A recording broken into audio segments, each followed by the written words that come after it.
nga sa pag-abot sa hustong panahon gipadala sa Dios dinhi sa kalibutan ang matuod nga langitnong kalanon. Ug ang maong kalanon nagtanyag kanato sa kinabuhi nga walay katapusan. Ang pangutana, unsang matanga sa kagutom ang buot tagbahon niining maong langitnong pagkaon? Makaigsuunan, ang kalibutan nga atong gipuy-an dili gid malimod, slowly but surely is becoming anti-Christian. Ang kalibutan nga atong gipuy-an, sakto gid ang Biblia, giharian sa yawa. Nganuman, kay ang pamaagi sa kalibutan nga nagpasulabi, pamaagi nga mocking God. Tanawa gud ang mga trending, mga viral nga mga butang niining kalibutan na karon, to use modern terms. Unsa man ni sila? Mga butang nga naghimaya sa Dios? Murag dili.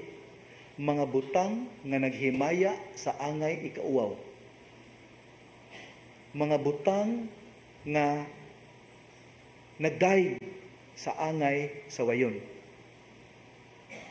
Latest Olympics, sa ilang gibuhat nato mga Kristohanon. Klaro kayo. Tanawa ang mga salida na social media, tanawa unsay gibuhat ani, ginormalize ang otherwise abnormal. Ang makauulaw himuon nga normal. Haron di na ta matandog, di na ta ma-shaken, munang anaron ta, pirmi na to makita, pirming madungog. Inana ang kalibutan nga atong gipuy-an karon. Ang mga naningkamot sa pagtuman sa kabubuton sa Dios maunay maapiki, maunay mahimong dautan, maunay mahimong salawayon, maunay tawgon og mga pangan nga sakit kaayo. Na karon, in that situation, kung ikaw wala malipay ana, kung sa imong hunahuna makapangutana ka Ginoo na unsa na ni, Ginoo ngano man ni, kung naa ka ana nga pagbati, kanang imong gibati mo na gitawag og spiritual hunger. Ang gihisgutan sa Matthew 5:6, ang gihisgutan sa Psalm 107 verse 9 nga righteousness of God. Mao ni imong gipangandoy, mao ni imong gikahidlawan kay nag-ana manam na og gawa niining kalibutana. Ug kanang maong kahidlaw matubag sa manna from heaven nga mao ang Eucharistia nga atong gisaulog. Kay pinaagi ni Eucharistia nga atong saulogon makaigsuunan, tagaan man ta sa kalig-on, sa pagpadayon.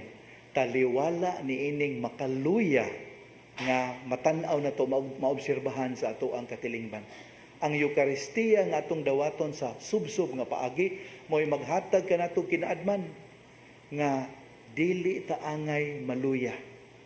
Kay ang Dios naglihok. Ang evil will only last a moment, but good will eventually triumph.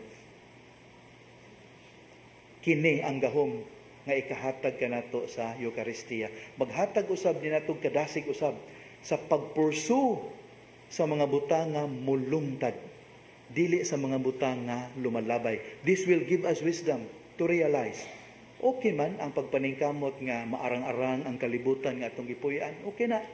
Nga magpuyo ta og disente og komportable nga kinabuhi, okay na. Pero pinaagi sa Eucharistia nga atong dawaton makaamgo ta, kining tanan nga akong gipaningkamutan niining kalibutana, lumalabay. Wa gyud koy madala ani. O busa gamito nato ni sa pagsiguro nga mahimaya ang Ginoo. Ang mga butang nining kalibutana makaigsuunan lumalabay. Busa di na to ibaylo ang mga butang nga mulungtad sama sa pagtuo, sama sa paghigugmaay, sama sa pamilya, sama sa kaligdong, sama sa katarong. Naipanultihon nga nagkanayon nga few moments on the lips, a lifetime on the hips. Nadungog mo ana? Yan napoy obispo nga nagkanayon, daghang namatay, mas daghan ang namatay sa kutsara kaysa espada. Unsay mga punto ani? Human appetites usahay mo hinungdan nga gutmon ta spiritually. Ang pagpatuyang, ang pag-feed sa atong human appetites. Kung nagtuo ta nga maghatag ka na ito katagbawan, bali. Physically, maybe. Pero psycho-emotionally, spiritually, a vacuum would be created kung patuyangan na ito atong mga tawhanong kailibgon. Kung mao nang gipahinumduman tas tong kasaulugan karon ang Eucharistia, ang manna from heaven, kini gikinahanglan nato sa pag-nourish sa atong spiritual life. Unya mao ni atong pangayoon sa Ginoo, few moments from now, ato man siyang kalawaton, atong pangayoon gikan kaniya, Lord, as we try to make this world far better than we found it, never allow us to lose sight of heaven.